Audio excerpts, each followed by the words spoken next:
Play Alabama, baby. The Edmonton Oilers back to 500 on the season, miraculously so, following another effort to fight back in a game and win it in overtime just over 12 days since doing that against Philly. It's been a great time to see the Oilers coming alive the past two games, winning a game in which they only score 3 goals. That's the first time that's happened all year, by the way. And oh, by the way, that 4-0 now streak of winning games when you have a fight. Thanks to Corey Perry taking on Joe Veleno and stepping up and supporting his teammate Derek Ryan, who took a questionable hit into the wall from Veleno earlier in the game before Perry shed the gloves. At that point, the Oilers were not quite looking like they were going to have a good night. And then, hey, you know what? Perry goes out there and fights. And if you're anything like me, you knew the Edmonton Oilers were going to win tonight's hockey game from that moment on. It took some time. It took some bounces. The Oilers, either which way, get the victory accomplished. And we are, like I said, 4-1 on this season. And my goodness, let me tell you, like I said in the game against Pittsburgh, shut me up for a little while, please. And the Oilers have done that now 2 games in a row. And boy, oh boy, you know what? 2 5-1 sounded terrible. 3 5-1 would have been pretty much the same situation. Instead, the Oilers went into a must-win in Pittsburgh, or what was starting to feel like a must-win in Pittsburgh, as the Oilers fanatic put it in the group chat there the other night. And the Oilers stomped the Pittsburgh Penguins. They come through with maybe not complete effort today, but an effort that wins a hockey game nonetheless against an Eastern Conference opponent where the extra point does not matter. And bang, just like that, you're 500. And now we can start talking about this team going on a win streak here, right? You get into the next game and you win that, it's 3 in a row, and all of a sudden we're above 500. And a 5-game win streak gets you to 7 wins, and we're looking like the class of the Pacific Division for the first time all year. So it's awesome. I must say, awesome to see that the Oilers, in every single game they've won, they've had a fight. Now, oh my goodness, Tyson, fighting doesn't solve everything in hockey.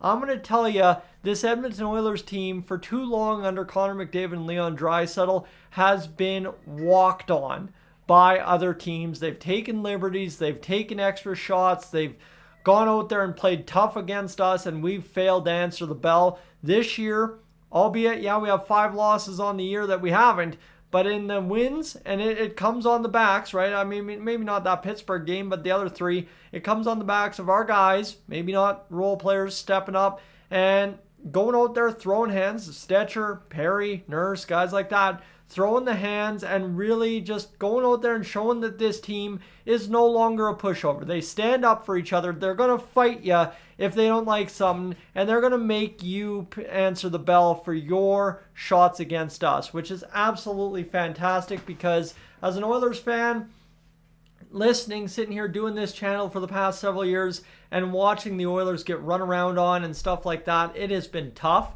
And to watch this Oilers team go out there, aggressively pursue the player that took the liberty with our team immediately after it happened. Corey Perry tried to fight Veleno in that moment. He had to wait till the next shift to do it, but ultimately he does. And it just, again, it's so nice to see this Edmonton Oilers team standing up for each other. Everybody's in the fight, whether you're a guy on the 4th line, whether you're a guy cycling around the zone for $1.25 on the 1st line, doesn't matter. Everybody's out there doing what they need to do to help this team win a hockey game. And in a game in which, yeah, Draisaitl has 3 points, you win in overtime on his backhand shot from a nice pass from Matthias Ekholm. Honestly, the star of the game for me goes to Corey Perry for doing what the Oilers require to win a hockey game in the year 2024-2025. And let's not forget, he fed Veleno 5 straight uppercuts with the old right hand. And if you want to get a guy out of his seat on a Sunday evening, that's exactly what you got to do. And Corey Perry did that. And I think, again, this team is better when they play tough. I've done that video. They are better when they're throwing hands. They are better when they are not getting walked on for being a softer or smaller, whatever you want to say, team, like stature-wise they are. So it's fantastic to see. And yeah, okay, hats off. Draisaitl, the birthday boy, comes up with a big performance. Awesome to see. Not going to diminish that. Calvin Pickard in net. Fantastic effort. 2 goals against, 25 plus shots, wins a hockey game. Who's going to complain about that? But when you have more than just the things to not complain about, to celebrate in a hockey game, let's go. That's what I want to see. And this is what's starting to get special about this Oilers team. Now, obviously, you need to start seeing the hits come up a little bit more, the physicality in the whistled play start coming through, and then all of a sudden, yeah, the after the whistle stuff is going to start being a little bit more even added punch to the Oilers kind of, I guess, attack at this point. It's weird to talk about the Oilers throwing hands as part of their attack, but it's been a key factor in a lot of victories this season. Now, only have 4, I get that, but you understand percentages just as well as I do if you can do basic math. And the Edmonton Oilers are winning a lot of hockey games in which they have fights, and they're losing a lot in which they don't. So I am loving what the Oilers have cooking here in their victories so far this year. 2 in a row, by the way, is going to absolutely change the narrative, right? You think about 2-6-1 versus 4-4-1. We're just as good as the Toronto Maple Leafs, and they're the world's best team according to the media in the East. So what do I got to complain about at this point, right? I mean, let's go.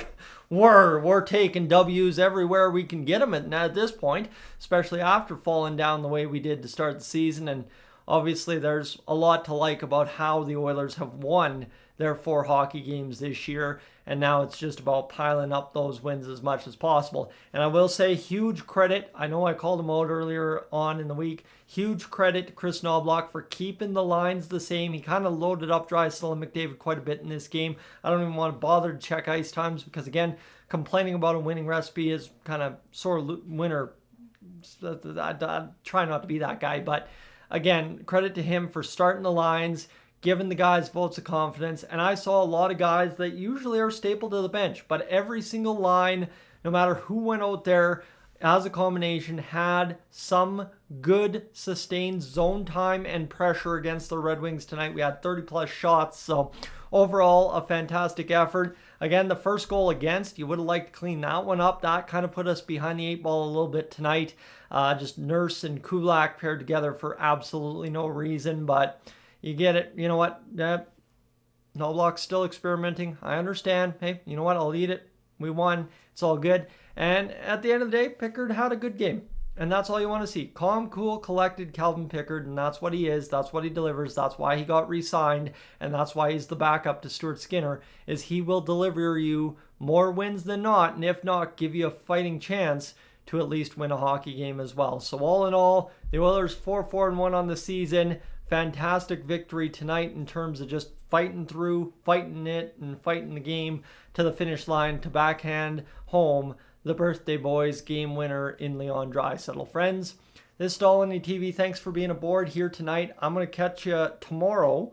We'll see what's up tomorrow because I think we've got a whole bunch of viewage happening over there on that Beyond the Edmonton Oilers episode from earlier today. So we'll see kind of what the verdict is tomorrow, what we're talking about. But for right now, the Edmonton Oilers have given us some positive things to go. Play La Bamba, baby. Let's ride off into the sunset tonight. Thanks for being aboard. I am up on out of here.